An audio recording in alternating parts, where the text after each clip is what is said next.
নমস্কার। অনেক দিন বাদে বা ২-৪ দিন বাদে একটা দুটো কথা অনেক ছোটোবেলা থেকেই মনে হতো, বলা হয়ে ওঠেনি।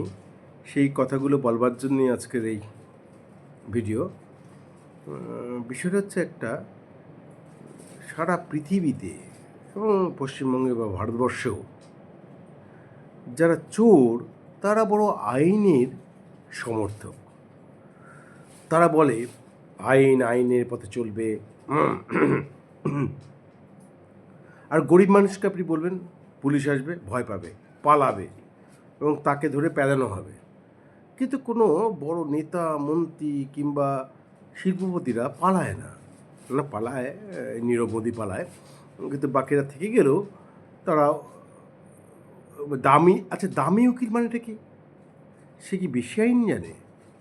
সে কি মানে যিনি বিচারক তার থেকেও বেশি আইন জানেন? তাহলে কেন একটা উকিলের ফিস কম, একটা উকিলের বেশি ফিস, এইটাকে ধরতে পারেন না বিচারক? তার মানে না, ডট ডট ডট ডট বড্ড ভয়ঙ্কর লাগে। গরিব মানুষের জন্য আইন নয়, আইন বড় লোকের জন্য এবং নেতা মন্ত্রীদের জন্যে। এটা বড্ড প্রমাণিত হচ্ছে আজকের দিনে। দু একটা রিনিউয়াল হয়, মানুষকে বলতে হয় দেখেছো আইনের জন্য আজকে বাঁচলাম। যেমন করে আজকে ডাক্তারবাবুরা বললেন না, যারা হচ্ছে ওই কী বলে আরজি করে ডাক্তারবাবুরা অভয়াকাণ্ডকে নিয়ে আন্দোলন করেছিলেন, তাদেরকে পোস্টিং করা হয়েছিল অনেক দূরে, তারা আজকে কেসে জিতেছে, তাদেরকে আরজি করে পোস্টিং করা হয়েছে, একজনকে পোস্টিং করা হয়েছে। এই থেকে তারা পুলকিত হয়ে পড়লেন যে মানে আইনের পথে চলে, সরকার সব করতে পারে না। মোটেই না। আপনার আমজনতা দু একটা রুটি ছুঁড়ে দেওয়াই যায়, কিন্তু ব্যাপক যে অবস্থা, তাতে কিন্তু সমগ্রটাই পুঁজিপতি এবং চিটিংবাজ রাজনীতিবিদরা কন্ট্রোল করেন। আপনি কি ভাবেন, ধরুন আপনি কোনো একটা ছোট্ট অন্যায় করেছেন, আপনি জেলখানে যেখানে থাকেন আর পার্থ চট্টোপাধ্যায় সেখানে থাকেন? নিশ্চয়ই নয়।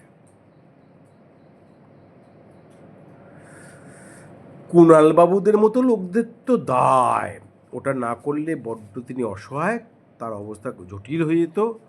তিনি দাসত্ব করছেন, তিনি দাসখত লিখে এই দাসত্ব করছেন।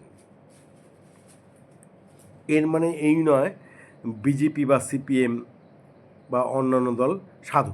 আসলে সিস্টেমটাই গণ্ডগোলের। এটা আমার ভিডিওতে আমি বারবার বোঝাবার চেষ্টা করছি। ভোটের মাধ্যমে এরা রিনিউয়াল করে নেয়। আপনি করতেই হবে, দুটো চোর দাঁড়িয়েছে, দুটো চোরের মধ্যে আপনাকে ভোট দিয়ে ঠিক করতে হবে কে কম চোর কে বেশি চোর। আপনি বুঝতে পারলেন বা না বুঝতে পারলেন, ছোট চোর বা বড় চোর তিনি নির্বাচিত হলেন, তার কাজ তো চুরি করাই। এই নিয়ে পৃথিবী চলছে। হ্যাঁ, আমিও আইনের ভক্ত, যদিও আমি চোর নই আপনার মতো। Thank you.